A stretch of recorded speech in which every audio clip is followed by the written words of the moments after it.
Bismillahirrahmanirrahim. Assalamualaikum warahmatullahi wabarakatuh. Alhamdulillahilladzi arsala rasulahu bil huda wa dinil haqqi liyuzhirahu 'alad dini kullih wa kafa billahi syahida. Asyhadu an la ilaha illallah wa asyhadu anna Muhammadan 'abduhu wa rasuluh la nabiyya wa la rasula ba'dah amma ba'd. Perkenalkan, saya Rikza Sitanar Syamba, mahasiswi program Studi Ilmu Al-Quran dan Tafsir semester 5 Fakultas Agama Islam Universitas Ibnu Khaldun Bogor. Pada kesempatan kali ini, saya akan menguraikan tafsir tahlili makro Quran Surah Al-A'raf ayat 11 sampai 13 dengan tema permusuhan setan kepada manusia. Sebelum membahas, mari kita baca ayatnya terlebih dahulu. A'udzu billahi minasy syaithanir rajim. وَلَقَدْ خَلَقْنَاكُمْ ثُمَّ صَوَّرْنَاكُمْ ثُمَّ قُلْنَا لِلْمَلَائِكَةِ اسْجُدُوا لِآدَمَ فَسَجَدُوا إِلَّا إِبْلِيسَ لَمْ يَكُنْ مِنَ السَّاجِدِينَ قَالَ مَا مَنَعَكَ أَلَّا تَسْجُدَ إِذْ أَمَرْتُكَ قَالَ أَنَا خَيْرٌ مِّنْهُ خَلَقْتَنِي مِنْ نَارٍ وَخَلَقْتَهُ مِنْ طِينٍ قال فاهبط منها فما يكون لك أن تتكبر فيها فاخرج إنك من الصاغرين. Artinya, dan sungguh kami telah menciptakan kamu, kemudian membentuk tubuhmu. Kemudian kami berfirman kepada para malaikat, bersujudlah kamu kepada Adam. Maka mereka pun sujud kecuali iblis. Ia tidak termasuk mereka yang bersujud. Allah berfirman, apakah yang menghalangimu sehingga kamu tidak bersujud kepada Adam ketika aku menyuruhmu? Iblis menjawab, aku lebih baik daripada dia. Engkau ciptakan aku dari api, sedangkan engkau ciptakan dia dari tanah. Allah berfirman, maka turunlah kamu darinya, dari surga, karena kamu tidak sepatutnya menyombongkan diri di dalamnya. Keluarlah, sesungguhnya kamu termasuk orang yang hina. Asbabun nuzul pada ayat ini tidak ditemukan karena ayat ini adalah termasuk kelompok ayat ibtidai, yaitu turunnya ayat yang tidak dilatar belakangi oleh terjadinya suatu peristiwa ataupun kejadian. Nah, untuk ayat-ayat ibtidai ini biasanya diturunkan oleh Allah semata-mata untuk petunjuk bagi manusia. Kemudian munasabah ayat. Di sini saya mengambil pada referensi dari tafsir Al-Munir karya Profesor Wahbah Az-Zuhaili, makro Quran Surah Al-A'raf ayat 11 sampai 25. Nah, pada ayat-ayat sebelumnya Allah membuat senang manusia untuk menerima dakwah para nabi, yaitu pertama-tama dengan menakut-nakuti, yakni pada ayat 4-5. Kemudian dilanjutkan dengan mengingatkan banyaknya nikmat Allah kepada makhluk. Ini dicantumkan pada ayat 10. Kemudian Allah menjelaskan bahwa Allah menciptakan Nabi Adam dan memuliakannya dengan memerintahkan makhluk untuk bersujud kepadanya. Nah, kisah ini diabadikan dalam ayat 11-18. Kemudian pada ayat 19 sampai ayat 25 ini adalah kelanjutan pembicaraan mengenai penciptaan pertama manusia dan juga peran ataupun janji setan yang akan menyesatkan manusia. Kemudian masuk pada uraian tafsir. Di sini saya mengambil referensi dari tafsir Al-Misbah karya Profesor Quraish Shihab ayat 11. Dan demi keagungan dan kekuasaan kami, sesungguhnya kami telah menciptakan leluhur kamu, yaitu Adam alaihissalam. Lalu kami bentuk fisik dan psikis orang tua kamu itu, dan kami anugerahi ia potensi yang menjadikannya memiliki kelebihan. Kemudian kami katakan kepada para malaikat, bersujudlah wahai para malaikat seluruhnya, atau kami himpun ketika itu kepada apa yang aku ciptakan, dan bentuk itu bernama Adam. Maka dengan segera mereka pun bersujud, tetapi iblis enggan bersujud. Ia termasuk kelompok mereka yang tidak sujud mematuhi perintah kami itu. Nah, pada ayat ini terdapat kata summa atau kemudian. Setelah kata menciptakan dan sebelum kata kami bentuk fisik atau psikis kamu. Nah, ini menunjukkan bahwa hierarki pembentukan fisik dan psikis itu lebih tinggi daripada sekedar penciptaan. Kemudian firman-Nya, ia tidak termasuk mereka yang sujud. Nah, iblis masuk dalam kelompok yang tidak sujud. Karena ia enggan sujud itu bukan karena ada izin dari Allah bagi iblis untuk tidak sujud kepada Adam. Nah, ulama berbeda pendapat tentang makna sujud ini. Mayoritas ulama Ahlus Sunnah wal Jamaah ini memahaminya dengan menampakkan ketundukan dan penghormatan kepada Nabi Adam atas kelebihan yang Allah anugerahkan kepadanya. Gitu. Jadi sujud yang dimaksud ialah bukan sujud yang menempelkan dahi di lantai gitu. Kemudian ada juga ulama yang berpendapat bahwa sujud yang dimaksud di sini adalah sujud kepada Allah. Akan tetapi dengan menjadikan posisi Nabi Adam itu sebagai yang dituju. Sebagaimana kaum muslimin yang ketika sholat itu menjadikan kiblat sebagai arah yang dituju. Seperti itu.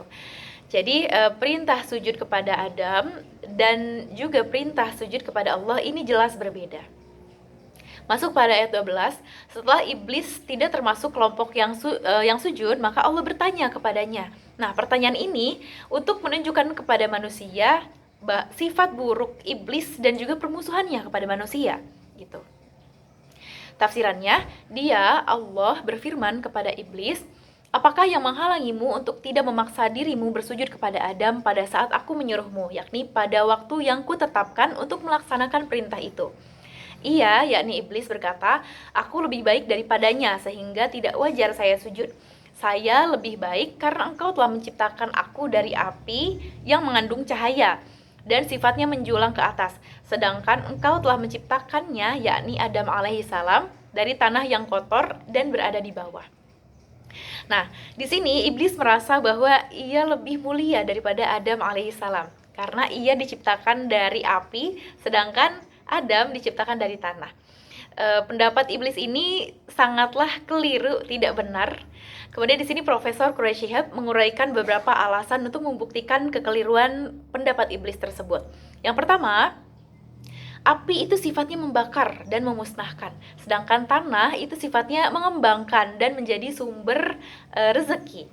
Kemudian yang kedua, api itu sifatnya berkobar, sangat mudah diombang-ambing oleh angin, berbeda dengan tanah yang tidak berubah dan sifatnya tenang. Kemudian yang ketiga ialah tanah itu dibutuhkan oleh manusia dan juga binatang, akan tetapi api tidak dibutuhkan oleh binatang. Selanjutnya yang keempat, api walaupun ada manfaatnya, tapi bahayanya juga banyak. Sedangkan tanah itu kegunaannya banyak dan tidak ada bahaya di dalamnya. Kemudian yang kelima, api dapat padam oleh tanah, sedangkan tanah tidak binasa oleh api. Selanjutnya yang terakhir ialah di dalam tanah itu terdapat banyak hal yang bermanfaat, seperti bahan tambang, emas, perak, kemudian juga mata air dan lain sebagainya. Sedangkan api tidak memiliki hal-hal tersebut. Nah, beberapa argumentasi atau dalil yang tadi itu dapat ditambah dan juga dapat disanggah. Karenanya kita perlu garis bawahi bahwa seandainya unsur api lebih mulia daripada unsur tanah, keunggulan dan kemuliaan iblis itu tidak bisa diterima begitu saja. Karena keunggulan dan kemuliaan di sisi Allah itu bukan dinilai atau ditentukan oleh unsur sesuatu, akan tetapi oleh kedekatan dan pengabdiannya kepada Allah Subhanahu wa taala. Masuk pada ayat 13, Allah tidak membantah iblis di sini dan tidak juga meluruskan kekeliruannya. Karena ucapan iblis ini bukanlah pertanyaan dan bukan juga usulan gitu, tapi cerminan atas keangkuhan dan pembangkangannya kepada Allah. Karena itu, tafsirannya, dia yakni Allah berfirman, karena engkau angkuh dan membangkang, maka turunlah, yakni keluarlah dengan rendah lagi hina darinya, yakni dari surga. Karena engkau dan siapapun tidak sepatutnya dalam keadaan apapun menyombongkan diri di dalamnya. Maka keluarlah dari surga, sesungguhnya engkau dan siapapun yang menyombongkan diri termasuk orang-orang yang hina. Nah, di sini firman-Nya keluarlah darinya ini adalah penekanan agar tidak diduga bahwa perintah turun pada ayat ini bukan hanya berarti turun derajat ke tingkat yang lebih rendah, akan tetapi iblis masih tinggal di dalam surga gitu. Nah, kata keluarlah di sini ini mempertegas sekaligus memperjelas bahwa iblis harus keluar dari tempat yang amat tinggi menuju ke tempat yang lain, yakni dunia yang fana lagi rendah derajatnya. Masuk pada kajian kosakata. Yang pertama ialah kata iblis. Menurut para pakar bahasa, iblis berasal dari kata ablasa, yakni artinya putus asa. Atau yang kedua dari kata balasa, yang berarti tidak ada kebaikannya. Iblis dinamai iblis karena ia adalah makhluk yang tidak memiliki sisi kebaikan moral maupun agama. Juga ia tidak akan pernah mendapatkan ganjaran dan juga kebaikan dari Allah Subhanahu wa taala. Dan dengan terkutuknya, maka putus juga harapannya untuk mendapat rahmat Allah. Na'udzubillah min dzalik. Kemudian yang kedua ialah kata as-saghirin. Ini adalah bentuk jamak dari kata saghir yang berasal dari kata saghar. Artinya ini hina gitu ya. Pada ayat ini artinya hina. Kemudian masuk pada kajian yang terakhir, yakni kontekstualisasi ayat dengan kondisi kekinian. Yang pertama ialah bahaya sifat sombong dan anjuran kita untuk mengakui kesalahan lalu meminta maaf dan kemudian bertaubat. Jadi tadi sudah dijelaskan ya bahwa kesombongan iblis ini membuatnya membangkang dari perintah Allah untuk hormat kepada Nabi Adam, yang akhirnya nanti Nabi Adam dan Hawa juga membuat dosa gitu, berbuat dosa karena melanggar larangan Allah dengan memakan buah khuldi. Akan tetapi dosa Nabi Adam dan Hawa ini diampuni, sementara iblis tidak. Kesombongan iblis ini membuat iblis tidak mau mengakui kesalahannya, dosanya. Berbeda dengan Nabi Adam dan juga Hawa yang mengakui kesalahannya kepada Allah dan kemudian bertaubat, berdoa memohon ampun kepada Allah. Nah, penolakan iblis tadi terhadap perintah Allah untuk bersujud kepada Adam adalah karena kesombongannya.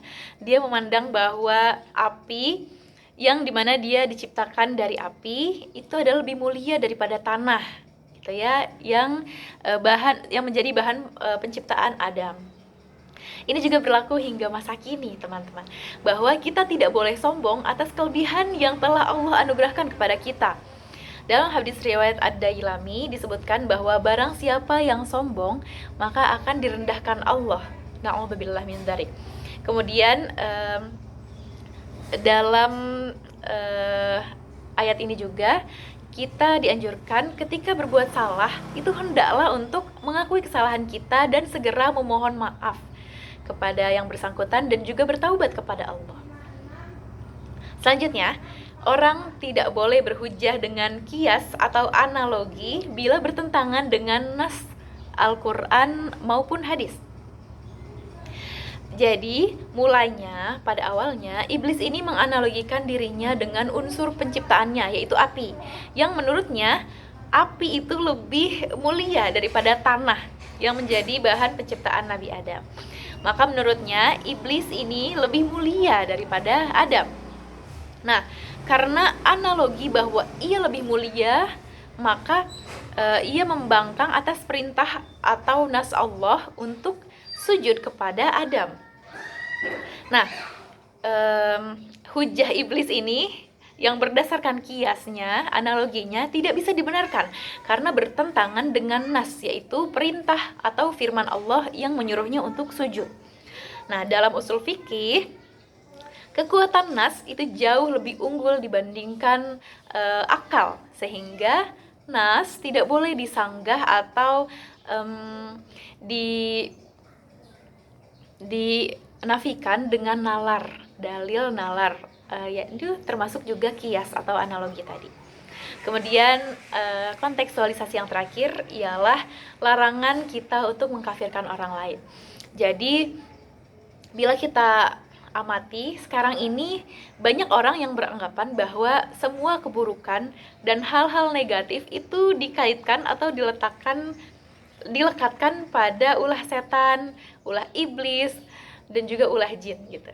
Nah, anggapan ini mungkin benar dan juga disebabkan oleh pemahaman dari generasi ke generasi gitu ya, sehingga mendoktrin bahwa setan, jin, dan iblis ini adalah musuh utama manusia, dan segala hal yang bersangkutan atau ditimbulkan dari iblis, setan, jin itu harus dihindari dan juga terkutuk gitu.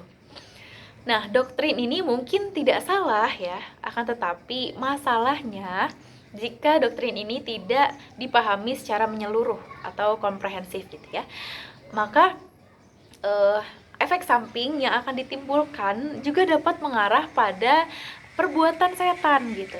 Misalnya, sekarang ini banyak kita temui orang-orang yang suka mencela atau memberikan cap kepada orang atau kelompok lain yang berbeda pendapat atau pandangan dengannya sebagai kafir, kemudian setan, iblis, dan lain sebagainya. Karena mereka menganggap bahwa pendapat atau pandangan orang-orang tersebut tidak sejalan dengan ajaran agama. Padahal baik mencela, memaki, meskipun perbuatan atau pendapat kelompok yang dicela tadi adalah salah gitu ya, memang salah, tetapi hal ini tetap tidak dibenarkan oleh agama gitu. Jadi kita tidak boleh saling mencela gitu. Apalagi jika pandangan atau pendapatnya ini masih ada dalilnya gitu. Jadi tidak boleh kita untuk saling mencela, mencaci, menghina atau merendahkan pendapat-pendapat orang lain atau pandangan orang lain, yang dimana itu juga masih ada terdapat dalil yang mendukung pandangan tersebut. Mungkin cukup sekian dari saya. Wallahu a'lam bishawab. Kesalahan datangnya dari saya dan kebenaran mutlak milik Allah. Semoga kita terhindar dari segala sifat buruk yang datang dari setan, iblis maupun jin, dan kita bisa membentengi diri kita. Kemudian kita juga bisa mudah untuk mengakui kesalahan kita dan memohon maaf, dan segera